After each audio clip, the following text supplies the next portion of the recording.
ka-agree, welcome back. Niya natin sa itong favorite na segment na ako, ang Flex Your Farm. Yes. Kinsa man nga farm, che? Of course, ang ato ang farm na i-flex karon gikan sa Sambuan, Cebu. Layo na rin, layo ito na ginitupin.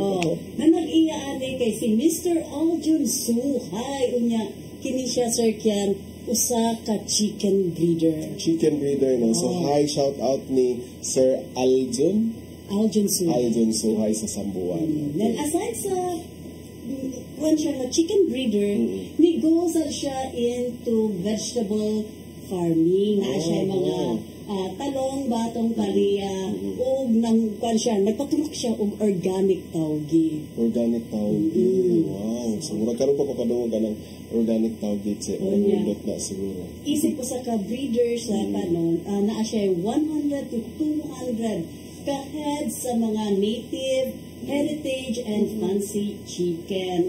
Dako kayo ang iyang influence sa iyang komunidad. Kaya nga naman. Kaya iyang yung i-campaign na sa iyang kuan dito nga mamuwi jud o or maggananong jud siya. Sa iyang mga trainings na ang iyang kuan jud is ni go siya into online training.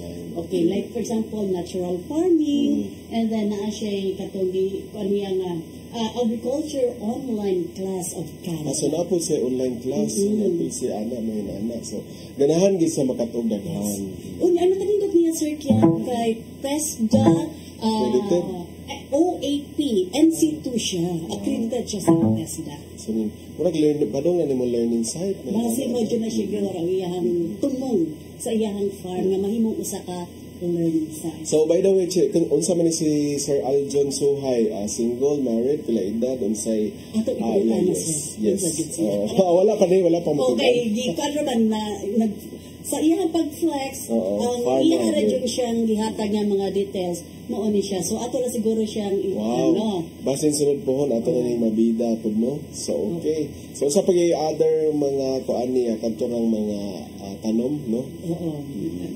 Okay, so mga ka-agree, napupos na po ang laing edisyon sa atong Flex Your Farm. Nga po kamo, kung inyong mga kaumahan diha, gusto nyo ipa-flex ini sa atong tulmanon, unsay buhaton, che? Of course, magpadala lang sila sa ilahang pictures or a short video sa ilahang farm, and then ato siyang i-feature din sa atong programang ani kita at the same time sa ato ang FB page sa Department of Agriculture 7. Okay, yes. So, mga ka-agree ha, ipa-flex na inyong farm diri para ma-shout out na nato po sa sunod nato nga programa.